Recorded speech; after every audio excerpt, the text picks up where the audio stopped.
Oke, halo, kenalan dulu dong. Siapa namanya? Mega. Mega. Oke, Mega. Mega katanya dengar-dengar nih habis pulang dari Jepang nih. Oh, kemarin habis pulang. Pulang dari Jepang kemarin. Kemarin. Oh, oke. Itu Mega tuh ke Jepang kerja atau kuliah? Ke Jepang itu internship. Internship. Oh, jadi lagi ada program internship, internship. magang berarti ya. Dari mana kalau boleh tahu itu? Dari Stikes Mardika. Stikes kampus. Kampus Stikes Mardika Cirebon. Jadi dari kampus. Dibantu juga dari PT CIS.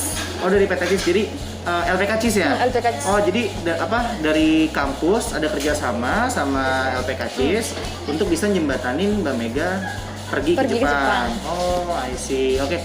Di sana ambil program apa? Di sana ngambil program perawatan lansia. Keperawatan lansia, Kaigo berarti ya? Kaigo Ginojisuse ya? Oh, oke. Itu di sana berapa tahun kalau boleh tahu? Di sana 1 tahun. 1 tahun? Berarti cukup lama ya? Cukup lama sih. Ya bukan waktu yang singkat gitu.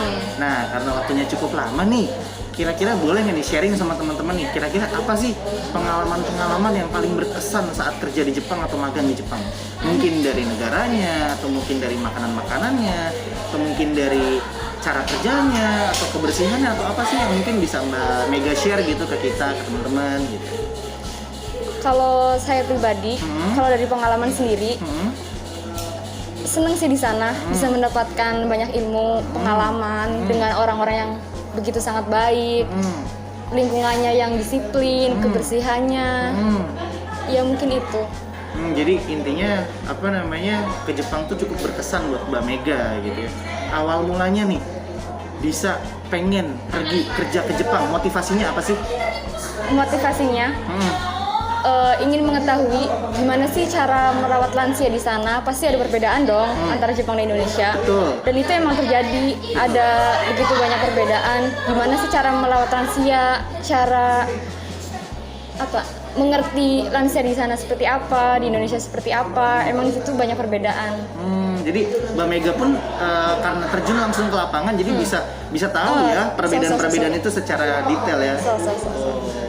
Oke, jadi Mbak Mega juga bisa menilai bukan hanya dari negaranya tapi juga dari cara kerja, dari perawatan di Jepang dan di Indonesia itu seperti apa gitu ya. Nah, ini kan menurut Mbak Mega kan itu kan kesan-kesan untuk saat kerja dan sistem kerja di Jepang gitu kan. Kalau dari tempat-tempat nih mungkin yang bikin Mbak Mega tuh kayak nggak bisa move on, atau mungkin nggak pengen pulang nih, kayak gue mau di sini aja deh, kayak ini tempat keren banget gitu. Misalnya kayak di sini tuh yang keren tuh misalnya kayak tempat apa gitu. Jadi tempat wisata atau apa mungkin yang bikin itu berkesan banget gitu buat Mbak Mega. Kira-kira ada. Aku pernah ke salah satu tempat di Okinawa. Okinawa, oke. Namanya Akuarium Churaumi. Akuarium Churaumi. Churaumi. Oke. Itu salah satu akuarium di Okinawa terbesar.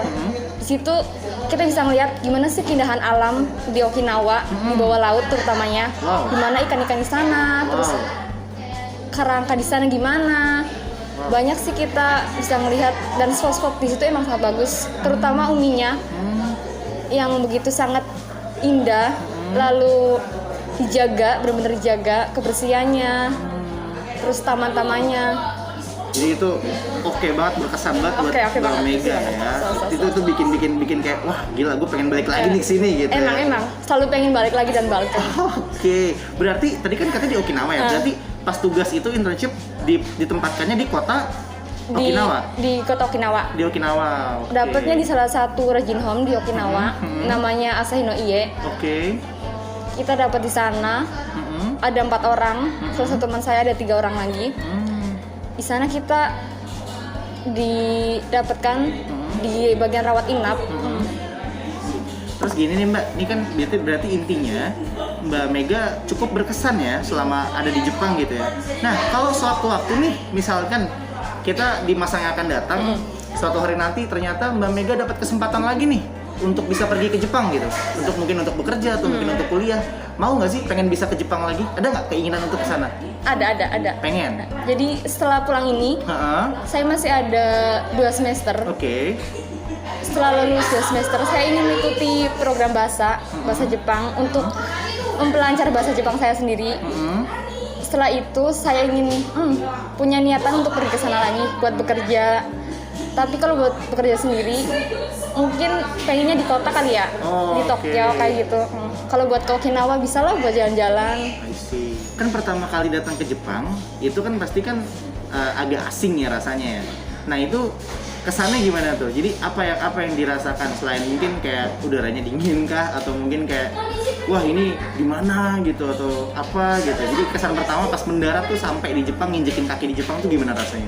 Jadi pas mendarat itu kayak bener nggak sih gue di Jepang gitu kan? Gitu perasaannya gitu ya? Bener. Kayak nggak percaya ya? So.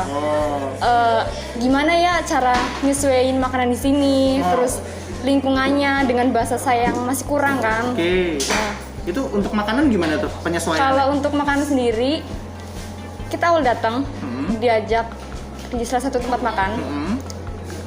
Kalau nggak salah apa ya namanya nggak tahu, lupa. Awal nyoba itu udon kali ya namanya. Udon, oke. Mie ya, mie udon ya. Udon. Awal makan sih enak.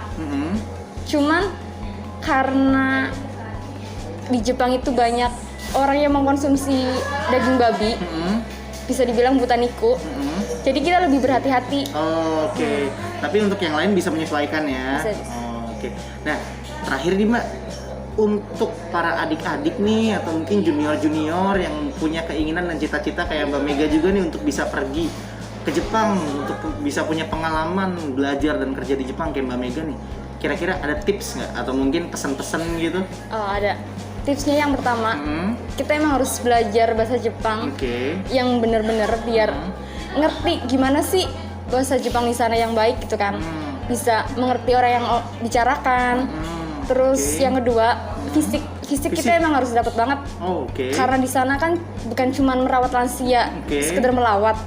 Kita harus bisa ini itu gitu kan. Emang awalnya emang nggak bisa, tapi kan berjalannya waktu kita harus bisa dong. Gimana cara merawat lansia yang baik gitu kan. Pertama sih itu bahasa, fisik, terus tekad sih. Tekad ya, niat ya, harus banget. Kuat ya, mental ya, harus mandiri juga pastinya. Harus mandiri. Oke, ada lagi mungkin yang mau di-share sama teman-teman? Udah sih, itu aja. So far cukup ya. Oke, kalau gitu say hi dulu, dadah dulu ke teman-teman. Buat teman-teman yang mau ke Jepang, semangat ya belajarnya, fisiknya, tekad juga tekad. Oke, good. Oke, kalau gitu makasih banyak Mbak Mega untuk waktunya. Sampai ketemu lagi dan semoga sukses dan bisa kembali lagi ke Jepang untuk kerja di sana sesuai dengan cita-citanya. Amin. Terima kasih banyak Mbak Mega. Terima kasih. Arigatou gozaimasu.